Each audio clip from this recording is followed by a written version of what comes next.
Nothing ever really gets completely silent. We always descend eventually, as we get quieter and quieter, down into some type of noise. Even in a completely sound, isolated, anechoic chamber, when you get really quiet, you start hearing your own biological noises, the sound of your nervous system and the blood flowing through your veins. So there's always some kind of noise.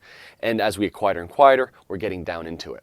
We usually try to avoid it in a musical context as much as possible. And as we're recording, we try to eliminate two types of noise. The first one is going to be our acoustic noise, this noise of the space and everything that comes into it. And the second type is going to be electrical noise, noises that get picked up in all the gear and that the gear itself creates.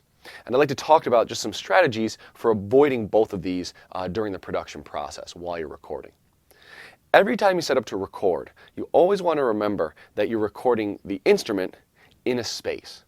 And you want to get a very clean recording. The cleaner the recording, the more options you're going to have down the road. So reducing noise is really first about listening. Just get really quiet and listen to the space. As we saw earlier, you start noticing all those little things that kind of comes up. And you'll start noticing, oh wow, my computer, the fan in it, makes a lot of noise. Maybe you should move that farther away from what you're recording. You might notice that the window, actually, a lot of sound is coming in through the outside. Maybe putting a blanket or a pillow against that will stop the noise from coming in. You can really make high quality recordings in most places if you're very careful about isolating the noise of the space. HVAC, air conditioning, and heat also can make a lot of noise. Fans in equipment makes noise, right? It's all over the place. Televisions in other rooms. You find that the quieter you get, the more you notice these things. So before you're recording, take a chance just to stop and listen and try to reduce all those different types of noise. The second type of noise you're going to come into is going to be electrical noise. And every piece of gear does make some kind of electrical noise. And we want to try to avoid that as much as possible. So first, every piece of gear and every microphone has self-noise. You'll even see a specification for it in the literature. If you get the manual, you'll find a self-noise specification. And what you want to do to reduce that kind of noise is just use as few pieces of gear as possible. In general, if you can limit the number of things that the sound is going through, you're reducing the noise floor. You're reducing that amount of noise. So get a clean path and really use short cables. The longer the cable, the more noise the cable will pick up. And as we saw earlier, we'd like to use balanced cables like XLR cables or TRS cables as much as possible because that will try to reject the noise that comes into the cable along the way. Electrical noise can also come in through the power system of your studio as well. We find that dimmers and light dimmers, they can really cause a lot of noise. And if you go to all the light dimmers in your house and turn them off, often that reduces the noise floor. Our power systems use alternating current, and that alternates 60 cycles or 50 cycles, which is hertz, right? That's 50 or 60 hertz, which is actually a frequency we can hear. And that hum can get into our recordings and something to watch out for. You'll find certain devices will have ground lift buttons, which can help get rid of that. But really, you just want to be careful, listen, and use fewer pieces of gear. The other thing that can really help is actually high quality gear.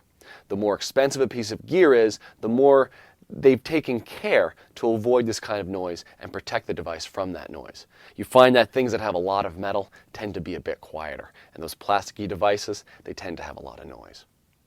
The other place that we get a lot of noise is during gain stages, and we saw this a little bit earlier, but every time you go to like a mic pre and you turn that gain way up, you're really bringing up the noise. So if you were to get the mic closer to the source, you're going to find that you don't need to turn that mic pre up as much, and you're not going to have as much noise on your recording. Now we talked about reducing acoustical noise via kind of adjusting the environment, but you can also reduce the amount of noise just by that mic placement. Just like we were able to reduce the noise by not turning the mic pre up enough, if you get the mic closer to the source, you're going to get less of the room and more of the source. So the noise floor goes down a bit. Also, your mic polar pattern choice can have a major impact on that. A directional microphone will focus the sound on that source and reject the sound of the room, which is also rejecting a lot of that kind of ambient noise that you have there. So all those things have a major impact on the amount of noise and are what you're going to want to focus on in the recording process.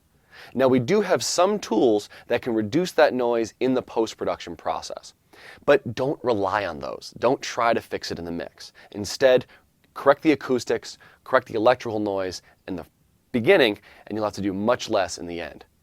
Now we also find, though, that noise can be a musically useful thing. Many contemporary electronic artists have these gigantic noise sweeps that just signal the next section is coming. It's kind of a new kind of drum fill.